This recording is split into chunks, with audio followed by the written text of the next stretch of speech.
Assalamualaikum warahmatullahi wabarakatuh.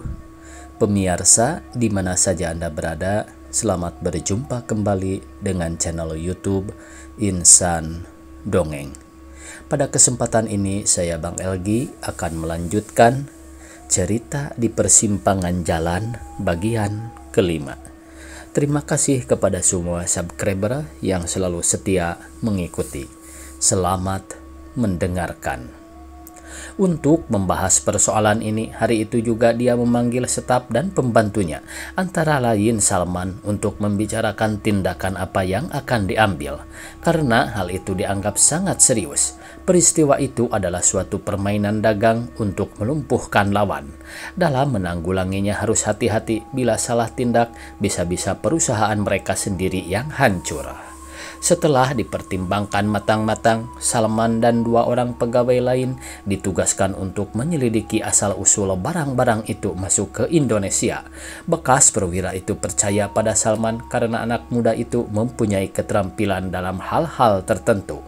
Dia mempunyai intuisi yang tajam dalam bertindak, dan menurut pengalaman selama ini, dia jarang meleset. Dalam dunia perdagangan, intuisi mempunyai peranan yang penting. Orang harus tahu kesenangan masyarakat pada suatu saat dan saat lain apa pula kesenangan mereka. Hari itu juga Salman dan dua orang pegawai lainnya bergerak. Mereka memasuki seluruh medan perdagangan yang bergerak dalam bidang onderdil permesinan, baik onderdil mesin kapal maupun mobil. Tidak sukar mengetahui apa yang terjadi dengan onderdil kapal yang menjadi sasaran penyelidikan mereka. Tapi hari itu Salman belum dapat mengambil kesimpulan pasti. Apakah pada saat ini sedang terjadi semacam gerakan perlumpuhan oleh kalangan pedagang tertentu terhadap segala kegiatan ekonomi?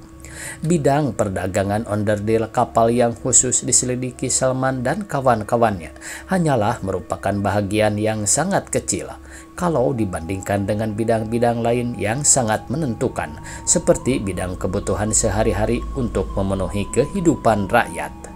Salman kaget akan adanya gerakan itu, dan menurut pendapatnya gerakan itu tidak berdiri sendiri, tapi mempunyai rangkaian yang membentang dari barat sampai ke timur. Suatu gerakan yang ingin melumpuhkan pertumbuhan perekonomian Indonesia yang sedang melaju. Ketika keesokan harinya Salman melaporkan hal itu kepada bekas perwira itu, dia sangat tercengang. Dia teringat pada isu yang sangat santer dilontarkan beberapa waktu yang lalu tentang masalah pribumi dan non-pribumi di kalangan perdagangan. Isu itu dipertajam oleh suatu golongan tertentu untuk memberikan kesan yang tidak baik bahwa di Indonesia dalam dunia perdagangan terjadi pilih kasih yang menjurus ke rasialisme. Apakah hal ini yang telah mendorong munculnya gerakan itu? Bekas perwira itu tidak dapat menjawabnya dengan pasti. Mengenai onderdil kapal yang diageninya tidak begitu mengkhawatirkan. Para konsumen lebih percaya pada perusahaan yang dipimpinnya karena sudah sejak lama terkenal sebagai penjual onderdil kapal selalu orsinil. Karena kesibukan yang meruntun menghadapi pekerjaan yang ditugaskan oleh perwira itu, Salman hampir-hampir lupa akan masalah yang menimpa dirinya. Dia seakan tenggelam dalam kesibukan yang mengasihkan itu. Pekerjaan selidik-menyelidik itu sungguh-sungguh menawannya sebagai orang muda. Seperti detektif saja, pikirnya, ada aponturisnya sedikit, pikirnya lagi. Tapi akhirnya masalah itu muncul kembali sejak kemarin Pijri terus-menerus menelponnya ke kantor, menanyakan keadaannya. Tapi Pijri tidak menemukannya karena dia sedang bertugas luar kantor. Menurut pegawai yang menerima telepon, Pijri sangat kecewa karena tidak bisa menjumpainya. Pijri berpesan supaya Salman menelepon kembali ke rumah karena ada persoalan penting yang harus diselesaikan. Tapi pesan itu tidak dipenuhi Salman sengaja karena dia sedang memusatkan perhatian pada tugas yang diberikan oleh bekas perwira itu. Pagi ini, belum lagi Salman memarkir skuternya dengan baik, seorang pesuruh datang menjemputnya, memberitahukan ada telepon dari rumah bapak. Dengan sangat tergesa, Salman terus lari menjemput telepon itu. Ada dua perkiraannya, dari Pijri atau dari bekas perwira itu. Karena menduga dari yang terakhir, maka dia tergesa-gesa, takut kalau ada hal yang penting mengenai masalah onderdeer kapal. Tapi ketika diangkatnya gagang telepon ke telinganya, yang terdengar sayup-sayup di sana adalah suara Pijri dengan nada ketus. "Kemana saja kau?" "Aku sibuk, ada tugas dari Bapak yang harus diselesaikan dengan cepat." "Sekarang sudah selesai?" "Sudah." "Bagaimana dengan pusingmu? Kau sudah bisa tidur?" "Sudah berkurang, dan tidur pun sudah normal." "Kau ke dokter saja," usul Pijri. Tidak usah. Pusingnya tidak memerlukan dokter, nanti juga baik sendiri," kata Salman. "Tapi kau harus hati-hati dengan kesehatanmu." "Terima kasih, aku perhatikan." "Ngomong-ngomong, nanti sore kau ada acara?" "Kau mau kemana?" Salman balik bertanya. "Katakan dulu, kau punya acara atau tidak?" "Belum tahu, mungkin nanti ada tugas mendadak dari Bapak." "Kerja jangan terlalu diporsir, nanti kau pusing lagi." "Habis, kalau terpaksa." "Apa tidak ada orang lain?" "Ada, tapi Bapak lebih percaya padaku," kata Salman kepada Pijri. "Memang ada persoalan apa sekarang?" Pijri ingin tahu. "Banyak persoalan yang menyangkut perdagangan onderdil kapal, tapi kita tak bisa membicarakannya di telepon. Nanti saja kalau kita ketemu," usul Salman. "Lalu bagaimana nanti sore?" "Katakan dulu kemana." "Ada acara pertemuan." "Di mana?" "Di rumah atas kebudayaan dengan para siswa kursus bahasa." "Jam berapa?" "Jam 7 malam." "Nanti aku datang ke rumah," Salman menegaskan. "Tapi kita berdua atau bertiga?" Salman berkelakar. "Maunya kau?" Pijri berkelakar pula. "Maunya aku sih berdua saja." "Kau jangan macam-macam, belum waktunya Yulia tadi ajak, nanti dia tersinggung." "Baiklah, nanti sore aku datang," kata Salman sambil meletakkan gagang telepon tanpa menanti jawaban dari Pijri. Setelah meletakkan gagang telepon, kekhawatiran Salman timbul lagi. Latar belakang kehidupan bapaknya tiba-tiba menggerayangi seluruh pikirnya. Ada semacam penyesalan yang timbul dalam kepalanya. Mengapa bapaknya menempuh jalan seperti itu di masa lampau? Mengapa tidak cepat sadar dalam menghadapi perjuangan kemerdekaan yang menentukan jalannya sejarah kehidupan bangsa di masa depan? Mengapa kepandaiannya sebagai penembak ulung tidak dipergunakannya untuk kemerdekaan bangsa? Bila saja hal itu dilakukan, alangkah terhormatnya bapaknya. Dalam pikirannya sekarang terlintas suatu sikap bahwa apa yang dilakukan bapaknya adalah tanggung jawabnya sendiri. Tangan mencencang bahu memikul, kata orang. Sedang bagi Salman sendiri adalah orang luar yang tidak tahu apa-apa karena waktu revolusi fisik dia baru lahir. Itu di satu pihak. Tapi bagaimana dengan dia sebagai seorang yang akan memasuki kehidupan rumah tangga? Tentu akan ditanyakan asal-usulnya, siapa bapak atau ibunya, siapa saudara-saudaranya, apa pekerjaan bapaknya, apa dia turunan orang baik-baik atau turunan penjahat. Semuanya dipertanyakan, semuanya harus jelas. Hal itu merupakan suatu tradisi yang telah dipupuk turun-temurun. Kita tak bisa mengelakkannya. Menghadapi pertanyaan seperti ini, pikiran Salman agak kalut. Sekarang terlintas dalam pertimbangannya. Lebih baik dia memutuskan saja hubungannya dengan Pijri, mumpung belum jauh. Karena kalau sudah terlalu jauh, nanti sukar berpisah. Dan bisa membawa akibat bermacam-macam. Karena putus asa, Pijri menempuh jalan nekat, membunuh diri umpamanya. Sedang bagi dia sendiri bisa dibunuh dengan kesibukan kerja.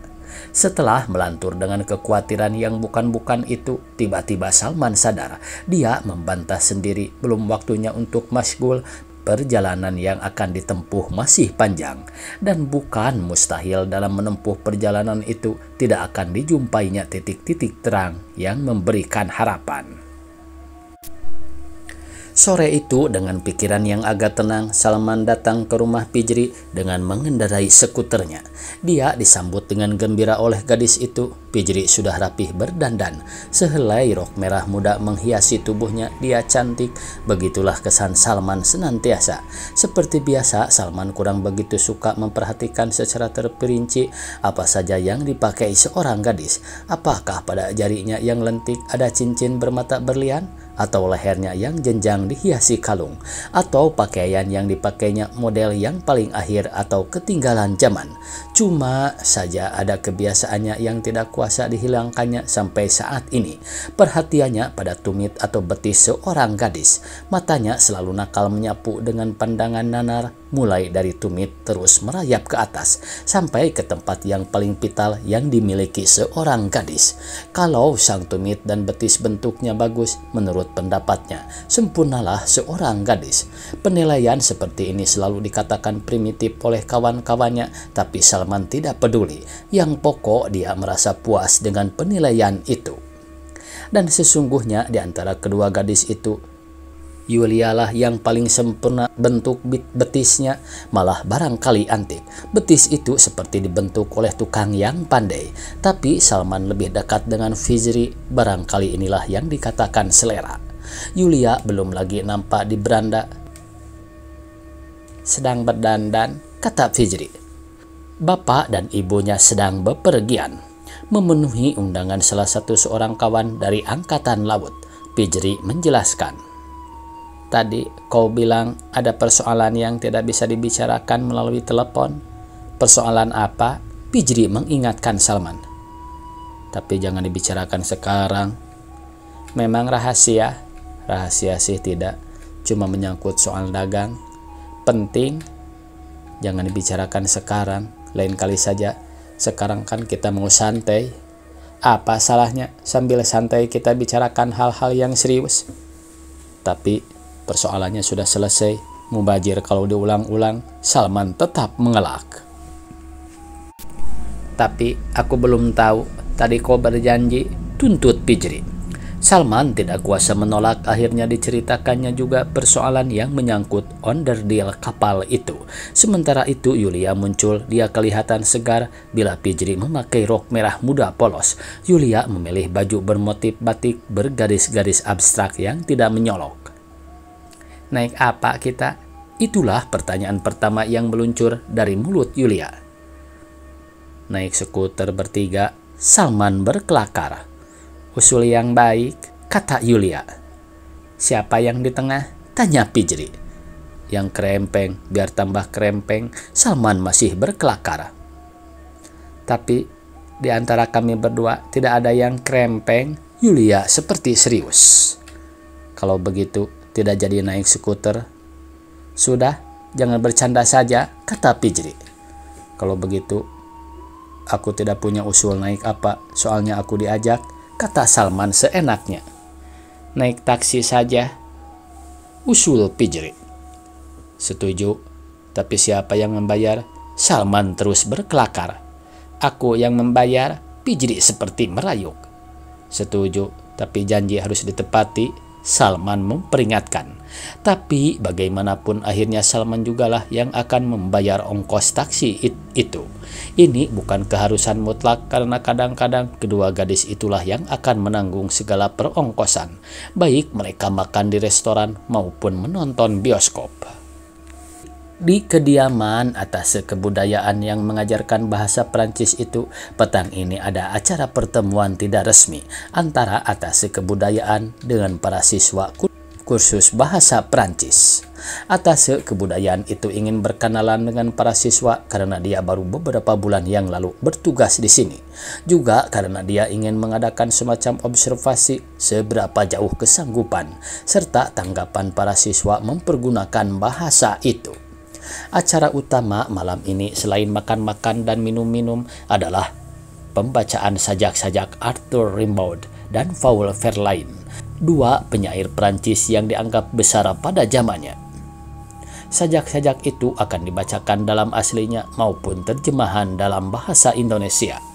Tapi atas usul beberapa orang akan dibacakan pula sajak-sajak penyair Indonesia, antaranya Khairil Anwar, Sitor Situmorang, dan Toto Sudarto Bahtiar, juga dalam bahasa Indonesia dan terjemahannya dalam Prancis. Suasana pertemuan cukup menarik. Ada kira-kira 20 orang siswa yang hadir, umumnya terdiri dari anak-anak muda dan gadis. Mereka semuanya hampir sebaya dengan Pijri. Pijri memperkenalkan Yulia dan Salman kepada atase kebudayaan itu dan istrinya.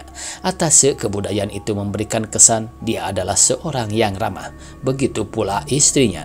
Dia adalah seorang wanita yang cukup terbuka. Selain itu dia cantik dengan pembawaan yang anggun. Pijri membacakan sajak Arthur Rimbaud, Pesta Lapar, dalam bahasa Prancis, kemudian dalam bahasa Indonesianya. Suara gadis itu cukup bagus dengan volume yang mantap. Dia nampaknya mengerti apa yang dibacanya, tapi bagi Salman yang tidak pernah berkenalan dengan sastra, semuanya adalah asing. Apa yang dimaksudkan dengan Pesta Lapar itu? Kalimat-kalimat yang dipancarkan sajak itu betul-betul aneh baginya.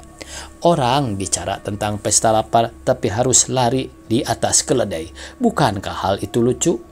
Tidak, Salman tidak bisa main dengan kata-kata. Dia adalah pegawai sebuah perusahaan yang memperdagangkan onderdil-onderdil mesin kapal. Apa yang dilakukannya konkret, tidak abstrak seperti kata-kata sajak. Ketika Pijri kembali duduk, Salman menjemputnya sambil menjabat tangannya sebagai ucapan selamat. Hal itu dilakukannya hanya untuk basa-basi saja, karena seperti diakuinya dia tidak mengerti apa yang dimaksudkan sajak itu. Tapi dia enggan mengatakannya kepada Pijri, takut gadis itu tersinggung. Pijri setelah mempelajari bahasa Perancis secara teratur dan kini hampir menguasainya, perhatiannya mulai tertarik pada negeri itu, terutama kebudayaannya, tapi juga masalah-masalah lain. Sebagai seorang yang pernah duduk di bangku perguruan tinggi yang mengajarkan ilmu-ilmu sosial, dia sesungguhnya tertarik pada perkembangan Perancis, terutama pada masa pemerintah De Gaulle. Ada sesuatu yang menarik pada periode ini, terutama cita-cita kebangkitan kembali nasionalisme Prancis dan hubungannya dengan Amerika. Bagaimana kesanmu dengan pertemuan tadi? Tanya Pijri pada Salman ketika mereka menuju jalan pulang. Aku tidak mengerti sastra, jawab Salman jujur. Aku juga tidak mengerti, tapi aku mencoba memahami sastra. Mempelajari bahasa berarti mempelajari sastranya juga, kata Pijri.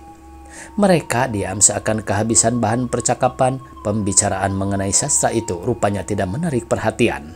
Taksi yang mereka tumpangi terus melaju di sela-sela kendaraan lain yang masih ramai memenuhi jalan-jalan protokol di Jakarta. Salman memperhatikan lampu-lampu reklame yang kian garang, hampir setiap deretan toko, serta atap gedung megah ditenggeri papan reklame raksasa. Papan reklame itu seakan ingin mengatakan bahwa Indonesia telah makmur benar dan memiliki segala-galanya. Barang apapun dapat dijumpai di sini, segala macam kebutuhan, mulai dari kebutuhan bumbu masak, minuman segar, sabun cuci, sabun mandi, sampai barang-barang tetek bengek yang tidak terlalu mendesak dibutuhkan rakyat. Papan reklame itu ingin mengatakan orang bebas memperdagangkan apapun di sini. Masalah apakah sangat dibutuhkan oleh rakyat atau tidak, itu soal kedua. Bukankah banyaknya papan reklame itu merupakan suatu gambaran banyaknya hasil produksi suatu negeri? Hasil produksi suatu negeri? Nah, inilah persoalannya, pikir Salman. Adakah papan-papan reklame itu menggambarkan hasil produksi negeri sendiri? Mungkin juga, tapi yang jelas barang-barang yang direklamekan melalui papan-papan raksasa itu adalah hasil dari negeri lain yang dipasarkan di sini. Seperti juga onderdil kapal yang dijual di perusahaan tempat kerjanya. Jadi, apa yang telah kita hasilkan sendiri untuk direklamekan? Teh barangkali? Jamu barangkali? Minuman barangkali? Tidak, minuman itu kepunyaan orang lain yang dirakit di sini. Sebagai tanda itu tidak diimpor. Seperti juga pabrik mobil dan segala macam pabrik yang berhubungan dengan permesinan. Lalu, kapan kita sanggup menciptakan mesin-mesin sendiri? Waktunya habis pemirsa. Dicukupkan sekian. Billahi taufiq wal hidayah. Wassalamualaikum warahmatullahi wabarakatuh.